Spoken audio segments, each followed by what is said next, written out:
দেখা করবি? কিলে টুকটুক কোথায়?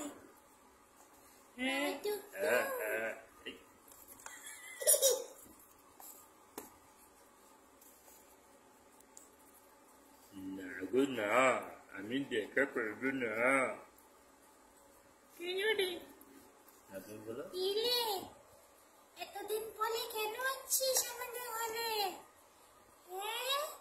তোর শরীর ভালো আছে তো? টুকটুক আর গুড্ডু, তোর ভাইকে আজকে নিয়ে আসছিস? তাহলে পাস একটু আমাদের। তোদের ছোট বন্ধুকেও নিয়ে আসছিস? ছোট বন্ধুর মাথা মধ্যে কি হচ্ছে? ব্যথা পাইছে? খাটের থেকে পড়ে গেছে না?